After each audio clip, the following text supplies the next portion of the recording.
Okay, but how am I supposed to choose? Hey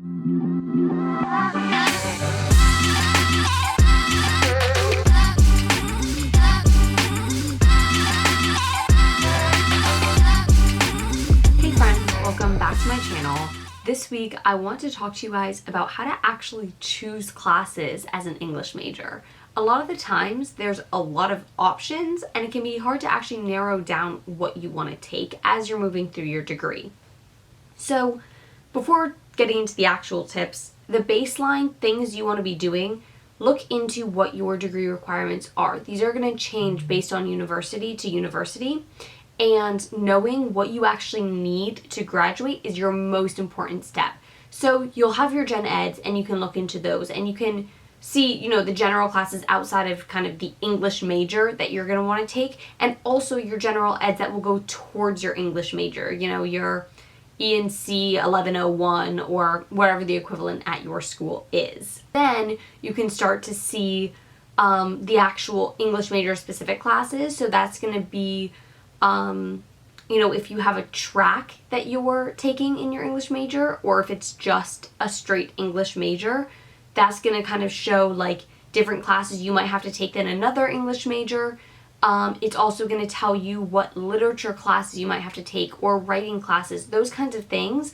Have a full understanding of what those requirements are. At my school, it's a little more open. You have to take a couple classes from this list of classes and a couple from this list, but generally you get to kind of choose what those classes are. I believe that's how it works at most schools, but just in case it doesn't, make sure you have a full understanding of how the English degree works at your school. Once you kind of see what your options are, look at the list of classes that are available to you to take. The first thing I think that is really important to kind of decide is what classes are interesting to you. When you're an English major, the classes you take, you're going to be studying and writing about them a lot throughout the semester. So if you're taking classes that aren't interesting to you, it's going to be really hard to get through them. It's going to be really hard to do the readings. It's going to be really hard to write the essays. And sometimes, listen, you take classes that you're interested in and it's still school. It's not like super fantabulous, like whatever.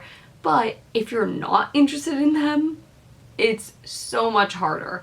And, there's going to be the required classes that, what are you going to do? You have to take them. But in the classes that you have the choice, try to find whichever ones are most interesting to you. It will make it so much easier. Once you've narrowed down to the list of classes that you actually want to take, the next thing you're going to want to kind of think about is, if there's still more than you actually need for your degree, do you have a career path that you're planning to take? Do you know what you want to do once you graduate? Because if you do, you might be able to choose classes that will actually be beneficial to that career. So, for me, I'm going into script writing and television writing, so I might take a class, there's a class at my school called The Mad, the Bad, and the Dangerous, I think, and it's about villains throughout literature. Like, that's a really interesting class to me from the perspective of somebody who's going to be writing characters and potentially villain characters and antagonists. Like, understanding and studying those kinds of characters throughout literature is super helpful to what I'm going into. I also chose my major, which is mass culture and collective behavior, with my future job career path in mind. So you can look at that list and say, oh, you know what, this will be really helpful for what I want to go into, or this will be really helpful. Or maybe you want to be a teacher and you're like, yeah, I'd like to teach that kind of stuff. Take those kinds of classes.